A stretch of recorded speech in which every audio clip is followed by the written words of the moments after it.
നമ്മളൊരു gear ലിവറിൻ്റെ gear ഇടുന്ന ഡയറക്ഷനാണ് പഠിക്കാൻ പോകുന്നത്. മുൻപിലോട്ട് പോകാൻ ഉപയോഗിക്കുന്നത് ഇതിലിപ്പോൾ 5 ഗിയറാണ്. അതിന് ഫോർവേഡ് ഗിയർ എന്നും പുറകിലോട്ട് പോകുന്ന ഒരു ഗിയറിന് റിവേഴ്സ് ഗിയർ എന്ന് പറയും. അപ്പോൾ എപ്പോഴും ഗിയർ ലിവർ ന്യൂട്രൽ എന്ന് പറയുമ്പോൾ തേർഡിനും ഫോർത്തിനും ഇടയിലായിരിക്കും. ഓക്കെ, അപ്പോൾ തേർഡ് ഗിയർ ഇടൂ. Neutral, fourth, neutral, third, neutral, fourth, neutral.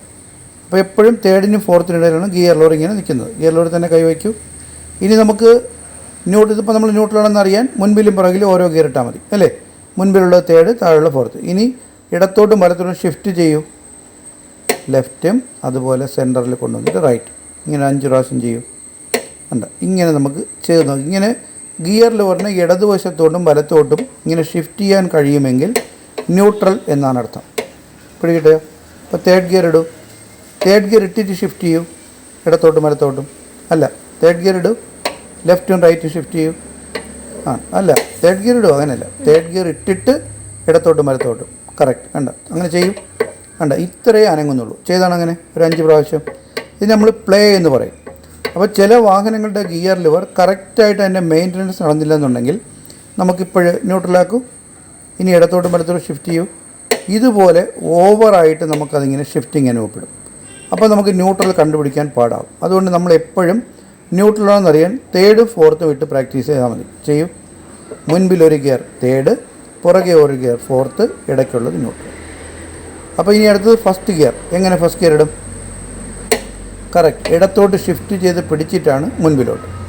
പക്ഷേ ഫസ്റ്റ് നമ്മൾ ന്യൂട്രലാക്കുമ്പോൾ ഗിയർ ലിവറിനെ ശകലം അകത്തോട്ട് പിടിക്കൂ. അകത്തോട്ട് പിടിച്ച് ന്യൂട്രലാക്കൂ. Yes, neutral. ഫസ്റ്റ് ഗിയർ ഇടൂ. ഇടത്തോട്ട് ഷിഫ്റ്റ് ചെയ്ത് ഹോൾഡ് ചെയ്തിട്ടാണ് ഗിയർ ഇടാനുള്ളത്. Okay, neutral. കറക്റ്റ്. ഇനി സെക്കൻഡ് എങ്ങനെ ഇടും? ഇടത്തോട്ട് ഷിഫ്റ്റ് ചെയ്ത് ഹോൾഡ് ചെയ്ത് പുറകോട്ട്. കറക്റ്റ്. സെക്കൻഡിന് എങ്ങനെ ന്യൂട്രലാക്കും? ശകലം അകത്തോട്ട് പിടിച്ചിട്ട് കൊണ്ടുവന്നു. Third gear neutral, fourth neutral, second neutral, third neutral, fourth neutral, first neutral, second, third, fourth. അല്ല, മിസ്റ്റേക്ക് പറ്റി. തേർഡിൽ നിന്ന് ഫോർത്ത് ഇവിടെ നിർത്തിയ ഗിയർ ഇടാൻ പാടുള്ളൂ. ന്യൂട്രൽ. ഒന്നുകൂടെ. തേർഡ് ഗിയർ ഇടും. Fourth, neutral, reverse, neutral. Okay, first, second, no, mistake. First second എങ്ങനെയാണ്? കൊണ്ടുവരും. ഫസ്റ്റ് ആദ്യം ന്യൂട്രൽ പൊസിഷനിൽ വരണം. വന്നിട്ട് സെക്കൻഡ്, തേർഡ്, ഫോർത്ത്, ഫിഫ്ത്ത്,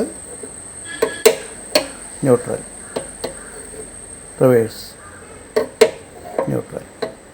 അപ്പോൾ സെയിം ഇതേ ഡയറക്ഷനിലാണ് നമ്മൾ ഗിയർ ലിവറിൽ നമ്മൾ ഗിയറുകൾ ഇടുന്നത്. പക്ഷേ നമ്മൾ ഗിയർ ബോക്സിനകത്ത് നോക്കിക്കഴിഞ്ഞാൽ ഇതുപോലൊരു ഡയഗ്രാം ഗിയർ ബോക്സിനകത്ത് കാണാൻ കഴിയില്ല. അപ്പോൾ ഏതെങ്കിലും കുട്ടികൾക്കൊക്കെ ഇങ്ങനെ ഗിയർ ഇടാൻ ബുദ്ധിമുട്ട് തോന്നുന്നെങ്കിൽ അത് ഇവിടെ വന്നിരുന്ന് നിരന്തരം ചെയ്ത് പ്രാക്ടീസ് ചെയ്തിട്ട് കാറിൽ നന്നായി ചെയ്യുക. ഇപ്പോൾ ഒരു എക്സാമ്പിൾ ഞാൻ പറയുമ്പോൾ, ചില കുട്ടികളുടെ വാഹനം പൊയ്ക്കൊണ്ടിരുന്നത് ഫോർത്ത് ഗിയറാണ്. ഫോർത്ത് ഗിയർ ഇടും. ഫോർത്ത് സെക്കൻഡ് ഞാൻ പറയുമ്പം ഇവർ ഈ ഫോർത്തിൽ കിടന്ന് തന്നെ ഇടത്തോട്ട് പിടിച്ചുകൊണ്ടിരിക്കും. അപ്പോൾ അത് ഒരിക്കലും വരില്ല, കാരണം എൻ്റെ പ്രോപ്പർ വേയിൽ എത്തിയിട്ടില്ല. അവസാനം വെപ്രാളം കൊണ്ട് അവർ തേർഡ് ഗിയർ ഇടും. തേർഡ് ഗിയർ ഇടും. തേർഡ് ഗിയർ ഇട്ടിട്ട് വീണ്ടും അതുപോലെ അവർ ലെഫ്റ്റിലോട്ട് പിടിച്ചുകൊണ്ടിരിക്കും. കാരണം അപ്പോഴും അതൊന്ന് ന്യൂട്രലാവില്ല, കാരണം എൻ്റെ പ്രോപ്പർ വേ അല്ല. അപ്പോൾ തേർഡിനും ഫോർത്തിനും ഇടയിലുള്ള ന്യൂട്രലിൽ കൊണ്ടുവരും. അവിടെ കൊണ്ടുവന്നിട്ട് ലെഫ്റ്റിലോട്ട് തള്ളി ഹോൾഡ് ചെയ്ത് പിടിച്ച് പുറകിലോട്ട് ഇടുമ്പോഴേ ഏത് ഗിയർ വീഴുള്ളൂ?